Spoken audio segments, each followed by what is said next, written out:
Hello, friends. Welcome to the Nexus podcast. I'm your host, James Dice. Each week, I fire questions at the leaders of the smart buildings industry to try to figure out where we're headed and how we can get there faster without all the marketing fluff. I'm pushing my learning to the limit, and I'm so glad to have you here following along.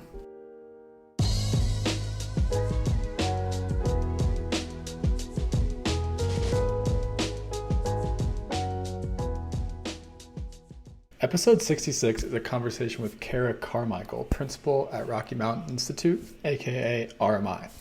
We talked about net zero buildings, or zero carbon buildings as today's preferred lingo goes.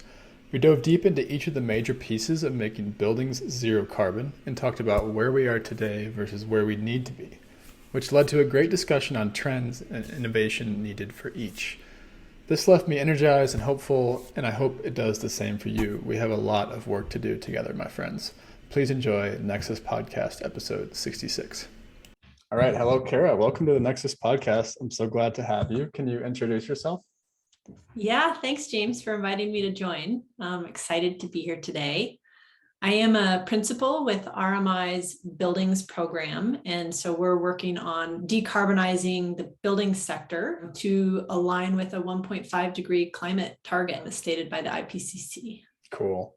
And for those that don't know, RMI is Rocky Mountain Institute. I'm pretty sure most people will know that, but just want to make sure. And you're in Boulder, is that where you're at? Mm-hmm. Boulder, Colorado. Cool. So Colorado podcast today. So can you tell me more about your background? How'd you get to RMI? What'd you do before that? Yeah, so I've been with RMI for 16 years, so it's kind of hard to imagine what I did before RMI, but my training is in architecture, and then I have a engineering degree, energy systems engineering degree. And I think what I love about working at RMI is we're kind of continually on the edge of innovation. So it's, over this, my career, my 2 decades in the buildings industry, it's really not ever been the same thing because we're always pushing the envelope from net zero energy buildings, 10 years ago to now fully decarbonized buildings and the strategies and measures and business case behind how to get there. Cool. I definitely want to ask you about that progression because whenever I first got into energy efficiency, so this would have been right when I got out of college in 2010, one of my main motivators was Amory Lovin's content. I mean, he put out, books and other written pieces, but RMI has been at the forefront for a really long time, definitely motivating people like me. It's really cool. Yeah, Amory continues to motivate people like me as well. I mean, he's such a visionary and so inspiring, and seeing the way he can take super technical concepts and just put them in a way that resonates with everyone. I mean, cold beer and warm showers, that's what people really want, not like kBTUs and kilowatt hours. Like that's the language we need to be speaking. Absolutely. And how big is RMI now? What's the team like? We've just crested 400 people. So in my time, we've gone from about 50 people to now 400, and we're continuing to grow rapidly. I think we have 35 open postings at the moment, if anybody's interested. But it's a super, I mean, as you can imagine, there's so much energy in the energy industry right now. Yeah. And so much pressure to reduce the impacts of climate change, so we're in the decisive decade, and we have 10 years to really right the ship. Well, 8 and counting. Yeah. Yeah. 8 and counting. Well, you and I worked a little bit together at NREL. So NREL and RMI do a lot of work together. And so I really don't know your full role though. So what's your role at RMI? What do you do all day? Yeah, it's a good question. I would say every day is a little bit different, but I lead our Pathways to Zero initiative, which is really looking at, viable pathways to decarbonize our building stock. So what that translates in my day-to-day is really 2 things. One is looking at the impact that grid interactive efficient buildings can have, not only to our building stock and the costs to building owners and occupants, but also, in the last couple of years, we've really turned our vision to the grid. How can buildings, as the largest user of electricity in the energy sector and therefore the largest single emitter of carbon globally. How do we balance those needs and those impacts with the electricity grid? So thinking about grid interactive efficient buildings. And then my other hat really is thinking about state level roadmaps, decarbonization roadmaps. And yeah, so a lot of that work right now is coming out of New York and their carbon neutral buildings roadmap, which is one of the most aggressive in the country right now. It's really exciting. Cool. All right. I want to hear a little bit more about that in a minute. But first, I read on your Twitter profile that you love hockey. Do you play hockey? I do. I'm an ice hockey player. Cool. Yep. And did you play growing up?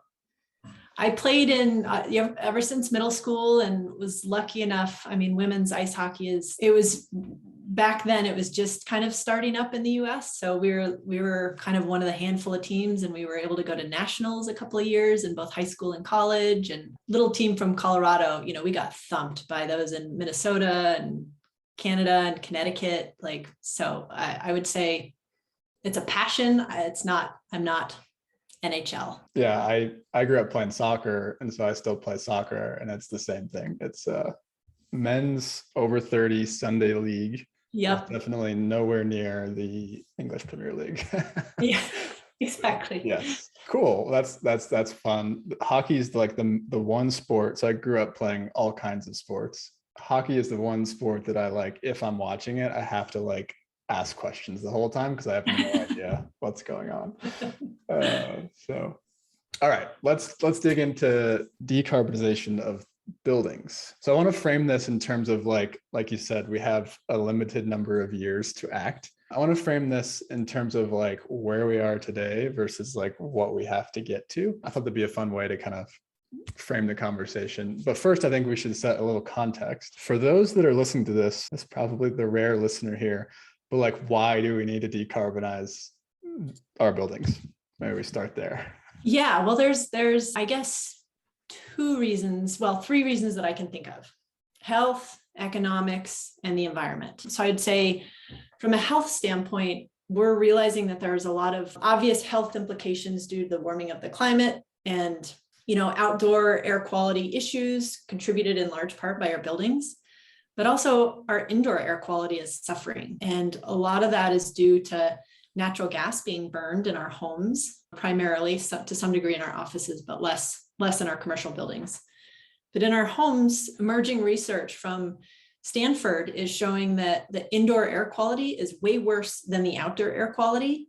And it's contributing to childhood asthma in rates higher than anticipated before. And there's a huge business case actually linked to that, to decarbonizing our buildings, getting combustion out of the spaces we live and breathe in. And that's going to make us healthier as a population.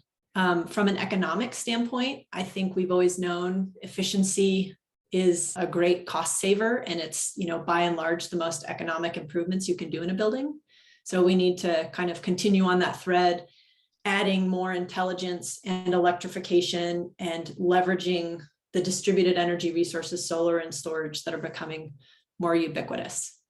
And then from a climate standpoint, if we don't decarbonize our buildings, we're going to see kind of this spiraling effect. That's, the Intergovernment Panel on Climate Change, IPCC, just released their 6th assessment report a couple weeks ago. And the research is there, people are responsible for global warming. It's unequivocally human caused is what they've found. And so it's human caused, and it's unprecedented, kind of the increase that we're seeing. So this is not kind of a typical climate, warming and cooling, fluxing scenario. This is unprecedented acceleration. So it's really important that we get our buildings under control. Absolutely. Couldn't agree more. So you mentioned RMI being sort of at the forefront for the last several decades. I have a sense that the definition of a net zero building has been shifting as well. Where were we at when you first started working on this? And then how has that definition changed over time? Yeah, it really has. It has evolved a little bit. I think the fundamental building blocks have all remained the same, efficiency first, then reduce your loads, do efficiency, then add renewables. And I think now, instead of looking at kind of net zero energy was the goal, now we're kind of dropping the net because we need just zero, and we're dropping the energy and replacing it with carbon, recognizing that even a net zero energy building could still emit a whole lot of carbon depending on when it's pulling energy from the grid. This, a net zero energy building kind of nets out emissions over the course of the year. So at times it's giving energy back, at times it's using more energy. And when it's using more energy, that can be during very carbon intensive times. So what we're finding is that we really need better alignment between our buildings and the generation that's happening on the grid. Now the gold standard is just zero carbon buildings. Yeah. So the way I've been kind of describing this recently is like 87-60, like matching it up every hour of the year with renewables, matching a building's consumption up every hour of the year. That's right. Okay? So how long have you personally been working on this problem? I saw a paper by you or something in like 2013. So you've been around in this conversation for a long time. I have. Yep. I remember my first project back when I first started. I was an intern during my undergrad degree program in architecture, and I was building light shelves to simulate daylight, the impact of daylighting in a naturally daylit building. And I was like, this is awesome. I get to build models. So then physical models kind of faded out, and then we've learned how to do it in Lumen Designer and programs, IES-VE, and so we can simulate daylight analysis. And so it's kind of evolved from thinking about kind of project level solutions to then how can we scale project level solutions across the portfolio, and then now kind of what are the policy implications that those strategies could have if we're looking at kind of building stock writ large. Very cool. All right. Yeah. 20 years to answer your question. Okay. I wasn't going to push you. 20 years. Yes. Cool. Well, let's walk through these. And then at the end, I want to ask you if you're hopeful after 20 years, but I want to save that for a little while. So for each of these categories I want to walk through, like, again, where we're at today versus where we need to get to, and then use that as kind of a jumping off point for each one in terms of like, what innovation do we need in order to get where we need to go? So let's start with what I would call what I learned is called MEPs, but I've seen them called building energy ordinances or benchmarking laws, like those types of things. That's the first category I want to walk through. So like, why is it important, and like, where do we need to get to moving forward? I would say that today, I think we're getting better at ordinances. We're getting better at disclosure. I would say it's still a small, at least in terms of disclosure, it's a small fraction of buildings and cities that are actually doing this to a good degree. And I think that level of transparency is super important. New York City just implemented their kind of ABCD. I don't know if it goes to F. I think it does, but so it publishes on the buildings by the entryways, like how that building is performing. And so I think that level of accountability and the ordinances and then transparency in some of the disclosure has been good progress that we've seen over the last 10 years. It's been hard fought progress, and I don't think it's moving nearly quickly enough. So I think where we need to go, is it needs to become much more ubiquitous. And I think we need to do it pretty quickly. Yeah. And the way I understand it also is that, like, most of the time these are city level. Maybe this ties into some of the state work you're doing, but most of the time these are city level ordinances. So maybe you're covering, like St. Louis, where I grew up, it covers St. Louis City, which is a population of a little under 300,000. It does not cover the county, which is a population of 3 million. And so you start to get, it's great that, those of us in the USGBC chapter 5 years ago got that passed, but like the conversation is bigger than what's actually covered by the ordinance. Is that something you're seeing more pervasively? Yeah, it is, James. It really is. And it's like it's so hard because it comes down to really resourcing. Like, is there sufficient resources at the city or the county level to enforce some of the ordinances and the codes and the policies? Mm-hmm. And that's a challenging and sensitive dynamic. Totally. Another piece of this topic specifically that I've recently learned is that it's complicated on the utility side as well. So I recently learned that most utilities don't have a concept of a building. They have a concept of a customer with an address and a meter, right? And so part of the resource question is like, how can we make it easier to do benchmarking? And I think that right now it just takes way too much labor for someone to sort through, like, how big is the building? What's the end use of the building? Everything that goes into benchmarking, right? It's just way too difficult today to do that. So I think that's one of the huge innovation opportunities for this category. Can you think of any others? I think that's right. I would add, I'm a little more hopeful there because I think we have a lot of good, we have a lot of good models today. Like it's not as widespread as it needs to be, but I think Washington, DC has a great benchmarking program.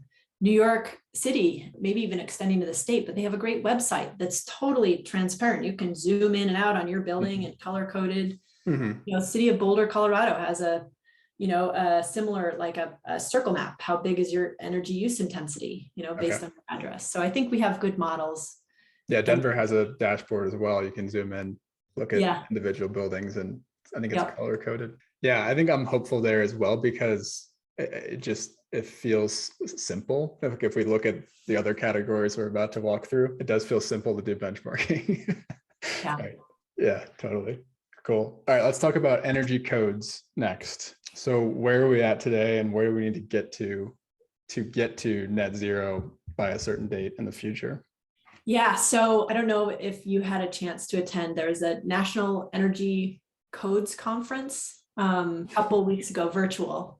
Okay. I know it's something that everybody's clamoring to sign on to, right? Kind of like an NHL game or a World Cup soccer game. It's right up there for attendance. Yeah.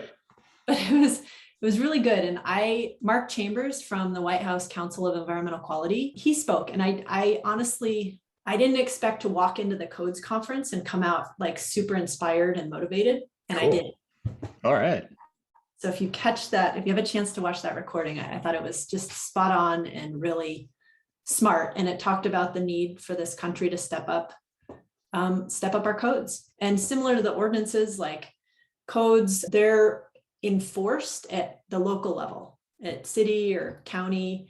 And so it's not something, that's where jurisdiction lies. So they can pick how aggressive or not they want codes to be, or not. There's still several parts of the country that don't have many, don't have any codes. But I think what's really exciting to me is building performance standards as kind of an emerging lower threshold for what our buildings need to perform. And it's performance based. And so it gives building owners the flexibility on how to execute and how to meet the requirements. Okay. And would this be like an overlap between energy ordinances, benchmarking ordinances, and codes? Or how is it sort of administered? Yeah, they're mutually supportive between kind of benchmarking and building performance standards. Okay. We're seeing the metrics vary a little bit. Usually the metrics between the benchmarking and the performance standards are aligned. So like if you're like, for instance, New York City reports on, well, actually that's not true. In New York City, they're reporting, I think, on energy use intensity in their benchmarking, but they have local law 97, which reports on greenhouse gas emissions. So it's CO2 emissions of buildings. But there are maybe half a dozen building performance standards across the country right now, either at a state or city level.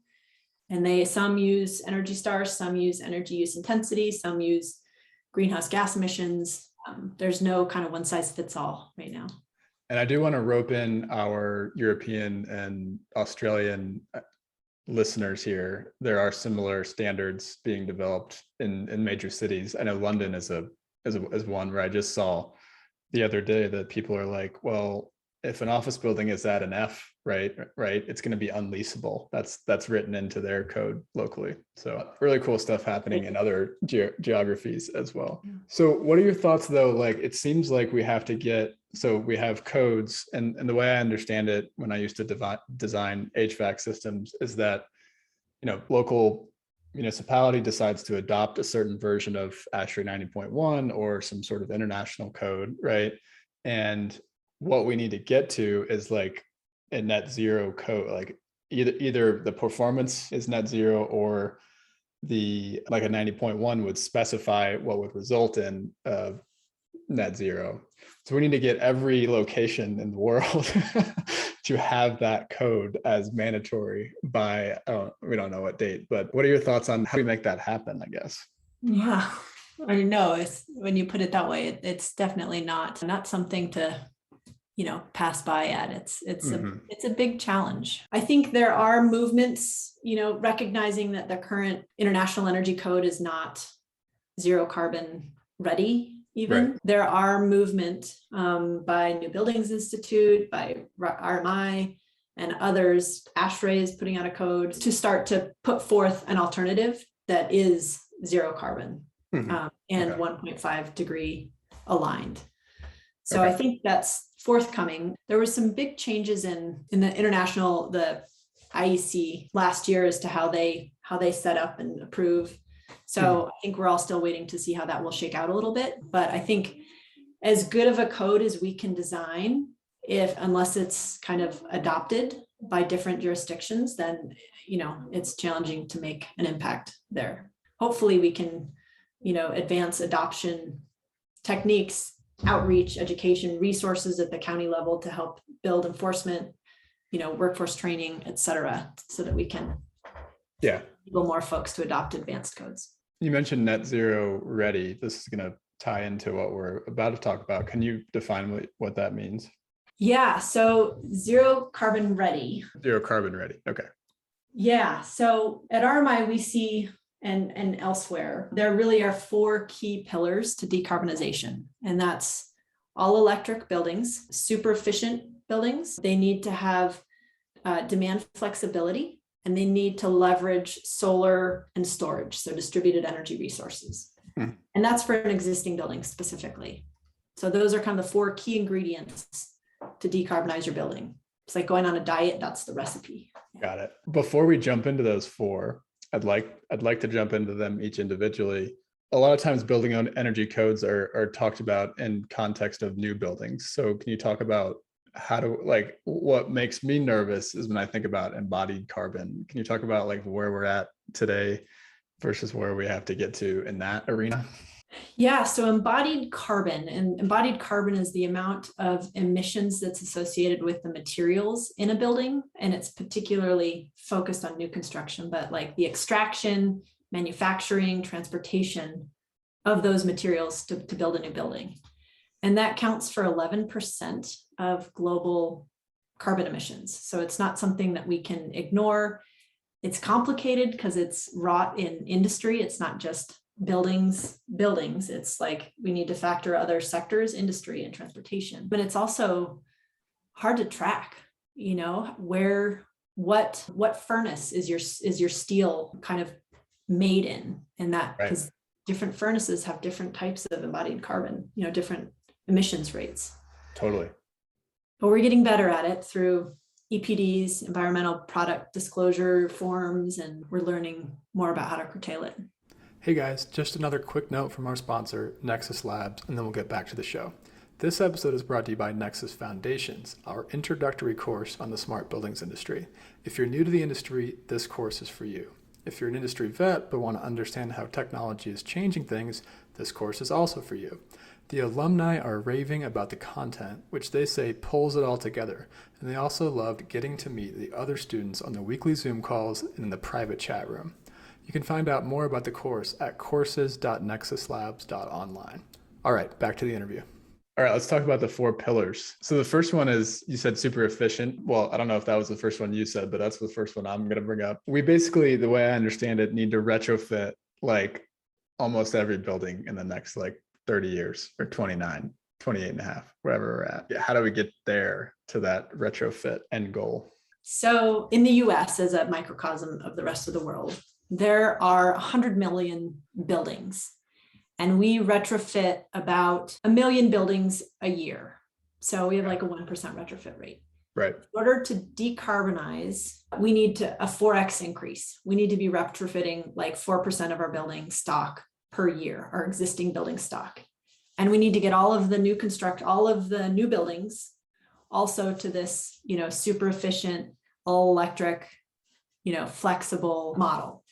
Right. So we pretty much need a 4x increase of today's efforts, a 4x increase in workforce, a 4x increase in operations, in design, engineering, kind of vendors, financing, all of the above. Totally. And yeah, it really is that full ecosystem of all the different people that come together to perform a retrofit. How do you think we get there? That's a good question. I think it's going to require a lot of hard work and a lot of ingenuity from a lot of different industries. I mean, I think, people have asked me, well, is it, do we just need to expand our workforce? And it's kind of a yes and type of a solution. Like we can't, there's no one, as Amory likes to say, it's not kind of there's no silver bullet solution. We need kind of the silver buckshot where we're amplifying everything kind of on a same scale.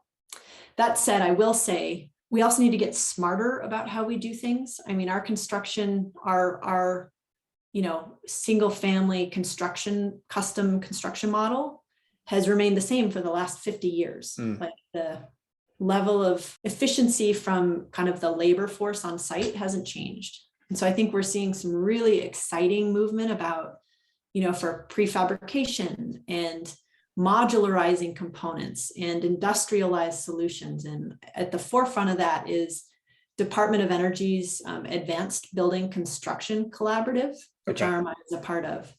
But it's really looking at how can we expedite retrofit solutions at scale. And it's in part based on a model from the Netherlands called energized. I don't know if you've heard of that. No, what is that? Oh, it's pretty cool. It's a panelized solution. It's kind of a retrofit kit. And right now they're targeting kind of under 7-story buildings. And they can come in with this prefabricated kit and they tilt up a new facade on the building. So they rewrap the exterior. They put solar on the roof, new roof. They have a mechanical pod, which is like all your mechanical equipment in just a isolated standalone unit. So they're kind of just leverage the internal systems that are there, kind of the existing ductwork, to plug it into this new external heat pump. And then it can all be done in 2 weeks. Just the whole setup, because it's a lot of it, the fabrication is done off site. They do have some, like it's minimal intervention. The homes can stay occupied. They go in and retrofit some of your kitchen appliances so that, take out the gas stove. And then over in the Netherlands, we're not there yet here in the US, but they have it fully financed. So it's paid through by savings over time. And yeah, it still seems like, so I'm shopping for a house right now, like a lot of people in Colorado are. Popular thing to do. Of course, I've been looking into net zero homes, and just like it's just very clear to me, just doing shopping in a very progressive energy related area, right? It's very clear to me how far we have to go in terms of the like availability of that type of thing for consumers as well. Yeah. So homes all the way to obviously commercial buildings is what most of this audience deals with, but like there's still so much room to grow to get to that 4% as well. I'm happy to hear that we're at 1%, which is good because it seems doable to get to 4 because of, I think, just consumer demand continuing to grow. So, and obviously the code's changing helps. All right, so let's talk about electrification. Can you, for people that don't know why we need to electrify, can you talk about why does a building need to go full electric to meet the 1.5 target? Yep. Well, there's kind of the prerequisite is like, let's make our buildings healthier for us as occupants. And that requires, not breathing the gases that we burn. Then the second piece is natural gas you can't offset it. It's not like electricity where you can produce, there's kind of a net effect with the grid. You can't offset natural gas emissions. There's also huge methane contributions. The IPCC report highlighted it. Methane is the number 2 contributor to climate change behind CO2. So lots of methane leakage in the natural gas distribution system contributing to climate change. Yeah. All right. So where are we at today versus where do we need to get? Do we need to get to full electrification of everything, or is there a different destination? Yeah, it's kind of a loaded question and one that we're wrestling with on a couple of levels now. The end state, yes, is full electrification. The how we get there is a little more complicated because there's a lot of gas infrastructure already in place throughout most of the US. There's a new gas customer coming online every minute still. Wow.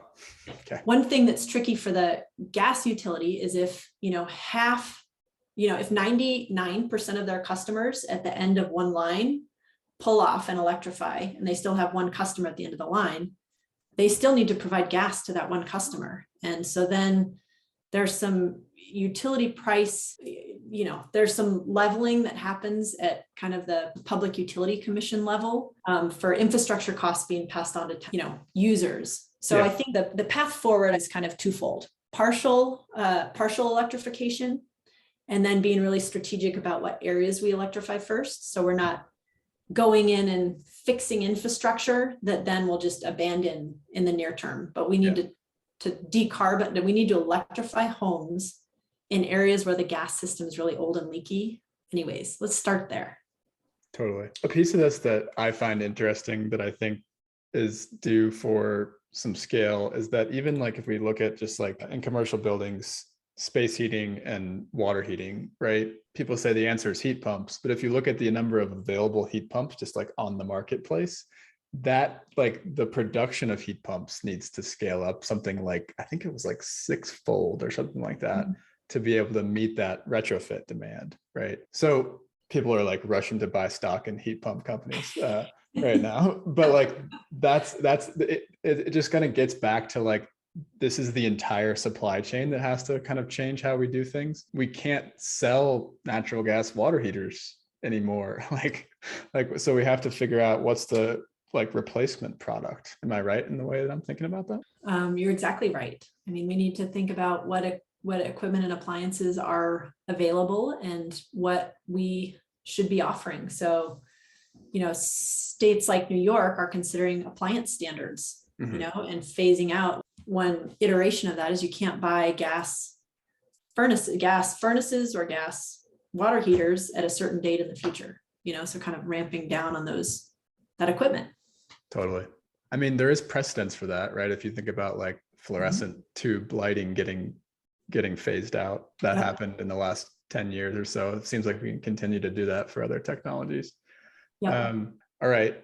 Let's talk about grid interaction next. So you and I are speaking on a panel next week about this topic, which is fun. We'll put that in the show notes as well. Why do we need the building? Maybe we can just restate it. Why do we need the building and the grid to interact with each other? Yep. So when we use energy matters a lot. And that's a big differentiator from just zero energy buildings, which is net zero buildings, which is kind of averaged over the year. So on the grid side, there's more and more variable renewable energy being put into play. It's, solar and wind at the grid scale, which is fantastic. It's also intermittent. So it works when the sun is shining and the wind is blowing. And so in order to avoid building additional generation resources, be it, a whole lot of wind or in different locations or more storage or, hydro, other carbon neutral resources, we're looking at options to flexify. Can we create that word today?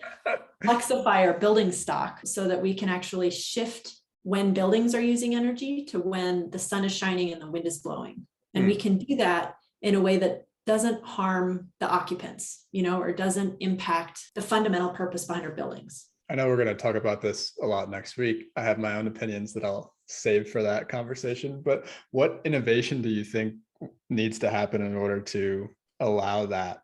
Because like most building owners aren't waking up, on a Tuesday morning today and going, man, I really want my building to interact with the grid today. Any obstacles to like making that happen? Yeah, I really want to meet any building owners that, by the way, do wake up on a Tuesday morning. I actually said that in a podcast in the past, and someone responded like immediately on LinkedIn and was like, I'm a building owner that wants my building to interact with. So they are out there for sure. Yes, we need more of you. Yes. We need more of them. We They need more buildings. all of them listen to Nexus, which if there's 100 million buildings out there, we gotta scale Nexus up to start to make that happen. Okay, let's do it. So what do we need to do to scale that, right? We need better building controls. I think that's a really important piece. I think we've done a lot of analysis on demand flexibility potential, and there's a lot of it is software, leveraging the capabilities that we have in buildings today in terms of pre-cooling, preheating. Let's stage our equipment so not all of the chillers are running full bore at a time, but we can, phase different zones to come on at different times. Intelligence in our EV charging. I mean, we have this huge load that's coming, and a lot of that load is going to run through building level meters. And by the way, rack up demand charges. Right. So can we be more thoughtful about the controls that we have in, managed EV charging? When we electrify our buildings, that's more load that we're putting on the grid. Can we shift that? Totally. Well, that was part of the opinion that I'll save for next week, but everyone knows that I have been demanding more out of the controls industry for a long time now. And this is one of those areas. I agree. Like we have to innovate in this area. The current status quo of like what's on offer in the controls industry right now will not get us where we need to go. Right. And what's the current status of this? Because I know you're plugged in with like the Connected Communities project and other like projects with GSA. What's the current status of the innovation in that area? Yeah, I think we're getting there. In all honesty, I think it's been very academic to date. Yeah. And absolutely. So we have a lot of technical potential studies. RMI has done a bunch. DOE has done a bunch. NREL, LBNL, NBI. So we're all like, I think we have mapped the space. We need to test it and we need to scale it. Yeah. That's where we're at now. And I think part of that comes back to like the controls industry. Like we need more kind of open transparency in our control networks so we can plug different systems together and interface our lighting with our mechanical systems and make that easier in commercial buildings. Yeah, so we need better controls, we need more transparency, and I think we need more turnkey solutions. So a commercial building owner can call up one person and not 8 different vendors to get something done in their building. We need to make it far more streamlined. And I think it's possible. Like look at the energy service company model, the Esko model. Yeah. Like they aggregate a bunch of different services and deliver it, and they couple it with financing. Totally. And it's a good model for the public sector, and it's been widely used. And we need more of that and more private sector like models, like Matt Golden, who you had on Recurve. They're doing great things. Yeah, I totally agree. All right. Well, I think one of the pieces that would allow better grid interaction would be, like you said, solar and storage. That's the 4th pillar as well. So like where are we at with that and where do we need to get to? Yeah, so solar is here and it's spreading and it's great. And they're like Tesla and Sunrun, they're doing great things to couple solar and storage, particularly at the residential scale, but I think we'll see more at the commercial scale here soon. Okay. So I think solar, we need more kind of behind the meter solar. Storage is newer batteries in buildings. And I think they provide a huge opportunity as the cost of batteries goes down.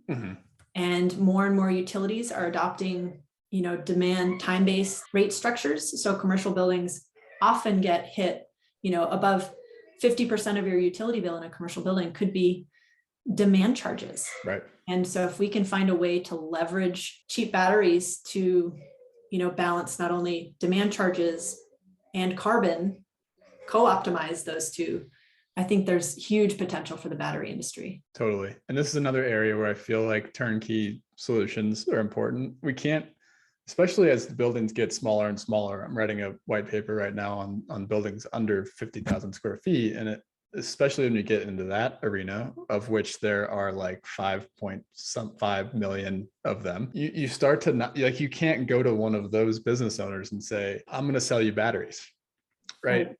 You need to sell an outcome. Right. And the outcome is resiliency or, cost savings. And it's got all of this stuff packaged in the background. Because right now it's too fragmented. You can't ask somebody to really care about a battery right now.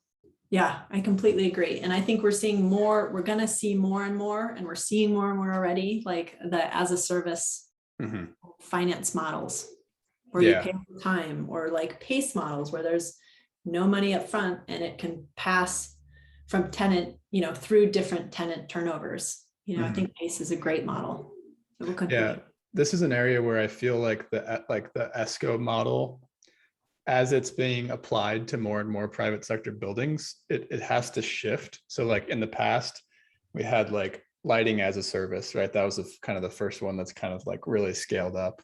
And that's really only one end use, one type of system. But like the shift we need is the Esko model is being applied kind of like more like it is in the public sector, which is like you're providing holistic energy conservation measures and providing them in a package that the owner can just basically say, I'll sign here on the dotted line, right? Yeah. So like as these, solutions go to the private sector and to smaller and smaller buildings, they have to get packaged into more holistic packages. Well, That's cool. exactly. I like the 4 pillars. Yeah, we know what we need to do. Yeah. It's scale that's the challenge.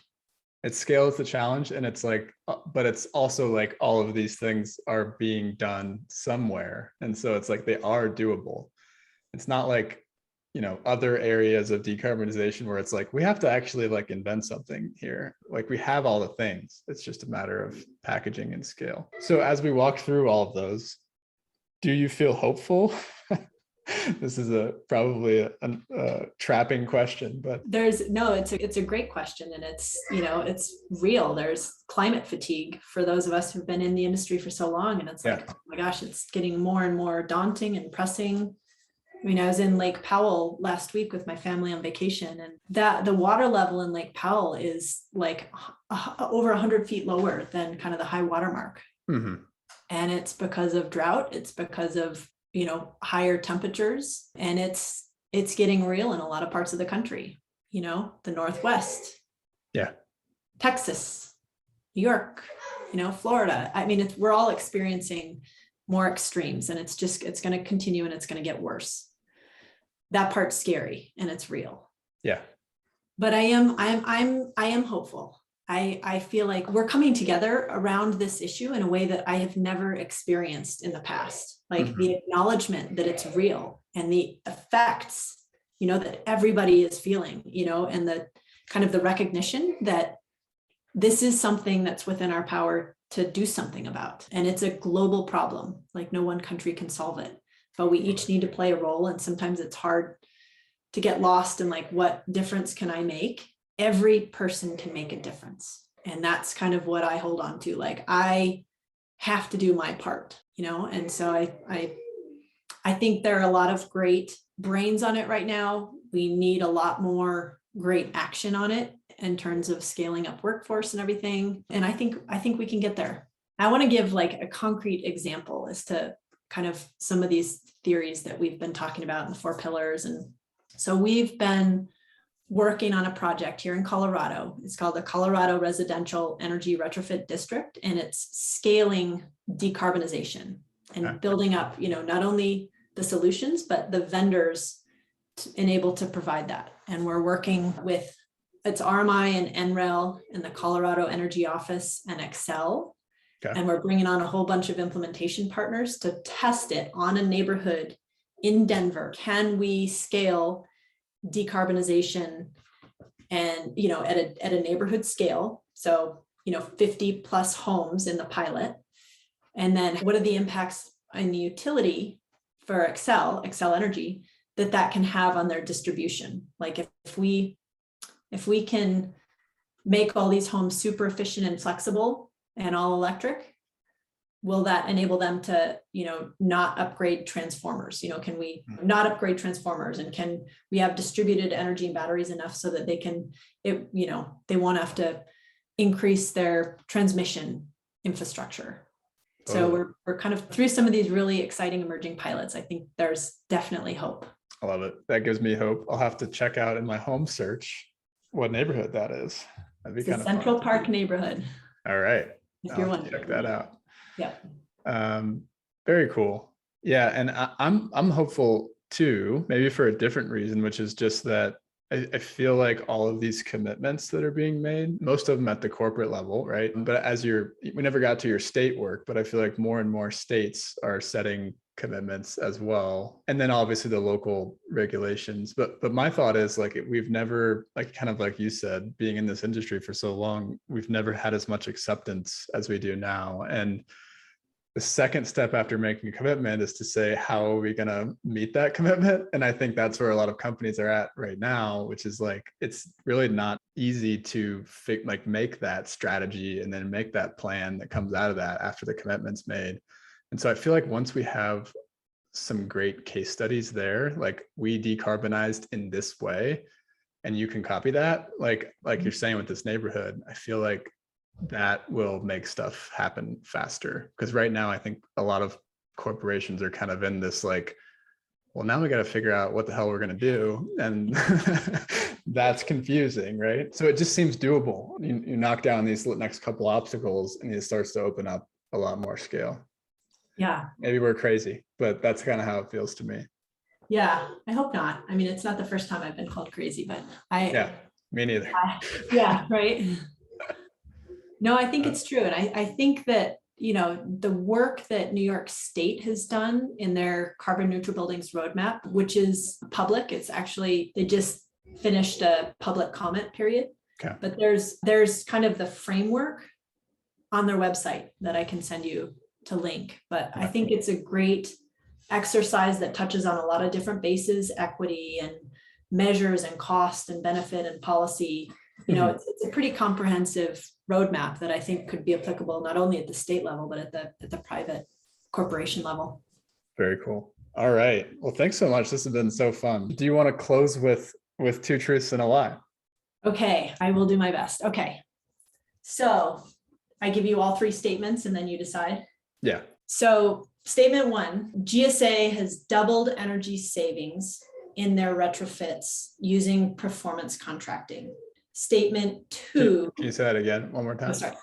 The General Services Administration, so the landlord of the federal government, they have a program that has enabled them to achieve twice the amount of energy savings that they see in their retrofit using a performance contracting model. Okay. Like 2x energy savings in typical retrofits is possible. Okay, cool.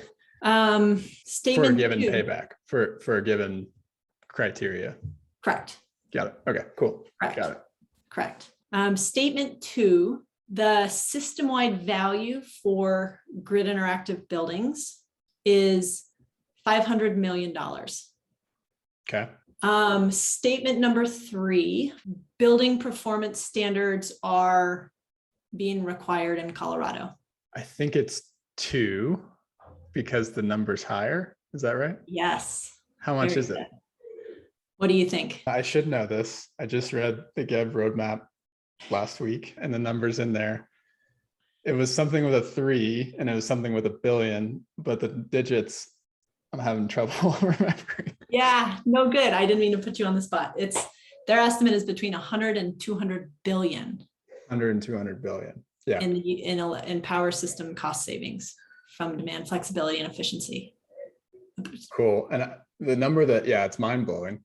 The number that stuck out to me in that roadmap was 6% of the electricity emissions. Mm-hmm. That's been sticking out to me. It's just like, that's such a big chunk. And all we're talking about is controls again. So that's exciting. Large part. Yeah. We did some analysis on the carbon value of demand flexibility in New York State and found it was up to 40% in kind of it ranged between 2 to 3% today to up to 40 in 15 years when the grid is largely clean. Wow. Yeah. Huge. Well, that's a good lead into our panel next week. So thanks so much for coming on. It's been really fun and I'm really looking forward to chatting again. Thanks, James. It was fun chatting with you. All right, friends. Thanks for listening to this episode of the Nexus podcast. For more episodes like this and to get the weekly Nexus newsletter, which, by the way, readers have said is the best way to stay up to date on the future of the smart buildings industry, please subscribe at nexuslabs.online. You can find the show notes for this conversation there as well. Have a great day.